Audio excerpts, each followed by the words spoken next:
Hello friends, good morning. Welcome back to our channel. ఇవాళ share చేసే video వచ్చేసి మొన్నటి నైట్ వీడియో అనమాట. ఇక్కడ చిన్న బొగన్లో హాఫ్ గ్లాస్ మాత్రమే రైస్, ఇంకా కర్రీకి ఏంటంటే ఇది కర్రీ పూరి కోసం ఆల్రెడీ పిల్లలకి రాజ్మా చేసి ఉండే, సో అవి ఎక్కువగా ఉడికించి పెట్టేశాను. పిల్లల పూర్తికి మార్నింగ్ రైస్కి బాక్స్ పెట్టేశాను కదా.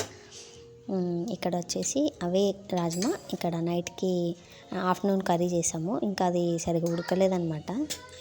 ఎందుకో ఉడకట్లేదు. బాగానే ఒక 8 to 10 విజిల్స్ పెట్టినా ఉడకలేదు. అంతా ఇంకా కొంచెం పలుకుగా అనిపించింది. మళ్ళీ విజిల్ పెట్టి మళ్ళీ పెట్టాను అనమాట. ఇంకా అది మార్నింగ్దేమో కొద్దిగా ఉంది, సరిపోదని ఇక్కడ టమాటా, పొటాటో ఇవన్నీ వేసి బేసన్ చేస్తారు కదా పూరికి, అలా చేద్దామని కట్ చేసి పెట్టినా అన్నీ. ఇంకా ఇక్కడ వచ్చేసి వడ కోసమని ఓన్లీ మినపప్పు కాకుండా దాంట్లో ఉన్న పప్పులన్నీ వేసిన అనమాట.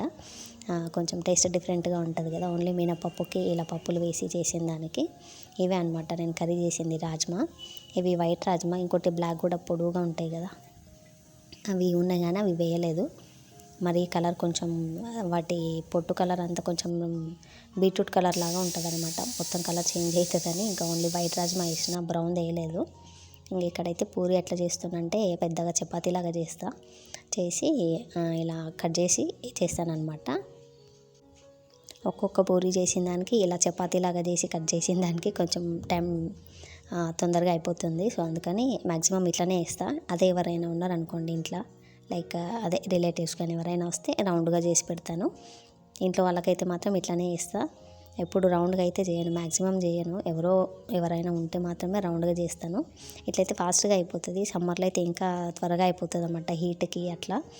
సో అందుకని ఇట్లా చపాతీలాగా కట్ చేసి అలా చపాతీలాగా చేసి మధ్యలోకి అలా కట్ చేస్తాను. ఇంకా ఇక్కడ టమాటా, పొటాటో 2 ఫ్రై అయిపోయింది. దాంట్లో ఏంటంటే నేను శనగపిండి వేద్దాం అనుకున్నా, నేను ఉందేమో అని అనుకున్నా కానీ శనగపిండి అయిపోయింది. ఇక్కడ ఏంటంటే జొన్నపిండి అంతకుముందు రోజు తడిపేటప్పుడు కొంచెం వాటర్ ఎక్కువై పిండి మెత్తగా అయిపోయింది. పిండి ఏమో కొద్దిగా ఉంది. సో వాటర్ ఎక్కువ ఉన్న సైడ్ మొత్తం ఇట్లా కొద్దిగా తీసి పక్కకు పెట్టేసిన. ఇప్పుడు అదే బేసన్ లాగా యూజ్ అవుతుంది. వాటర్ ఎక్కువగా వేసి సేమ్ శనగపిండి లాగానే దాన్ని తడిపి దాంట్లో వేయాలన్నమాట. వేస్తే సేమ్ బేసన్ లాగా అవుతుంది. ఇంకా రాజ్మా అయితే మళ్ళీ ఒక 10 విజిల్స్ పెడితే కానీ అంత మాత్రం ఉడికింది అది. అవి ముందు రోజు నైటే నానబెట్టినా కానీ ఎందుకో ఉడకలేదు సరిగా. ఇంకా పూరి అయితే చేసేసాను చిన్న బొగాన్లో. కొంచెం రైస్ కూడా చేసిన, ఎందుకంటే ఇంకా పూరి ఉంటే అంత ఎక్కువగా తినలేరు కదా. కొంచెం రైస్ అయితే పెట్టేసిన. ఇంకా ఇక్కడ వచ్చేసి అదే జొన్నపిండి అని చెప్పా కదా, కింద పొటాటో మొత్తం అతుక్కుంది. అంటే చిన్నగా సిమ్లో పెట్టి జస్ట్ 1 విజిల్ మాత్రమే పెట్టిన. ఆల్రెడీ పొటాటోస్ ఏంటంటే ఆయిల్లోనే ఒక హాఫ్ ఉడికిపోయినాయి. ఇక్కడ ఏంటంటే ఆ జొన్నపిండి వేసి ఇంకొక విజిల్ పెట్టి పెట్టాను అనమాట, త్వరగా అవ్వాలని.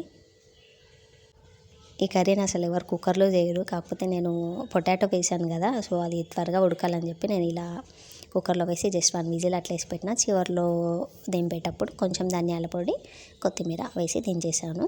ఇంకా నైట్ డిన్నర్ అయితే పూరి, జొన్న బేసన్ అనొచ్చు, బేసన్ పిండి కాదు. సో అదనమాట. ఇంకా రైస్, రాజ్మా 2 ఉన్నాయి. నాన్ వెజ్ లేదు కాబట్టి కొంచెం వెరైటీగా తినాలనిపించి అలా చేశాను అనమాట. ఇంకా బయట అయితే వర్షం వస్తుంది. నాన్ వెజ్ తినక 1 month అవుతుంది. ఇంకొక 2-3 days అయితే అయిపోతుంది. అదే శ్రావణ మాసం కాబట్టి నాన్ వెజ్ తినట్లేదు. ఇంకా ఇవాళ చిన్న వీడియో అది నైట్ రొటీన్ అనమాట. వీడియో నచ్చితే please do like, share and subscribe. Okay friends, bye. Take నా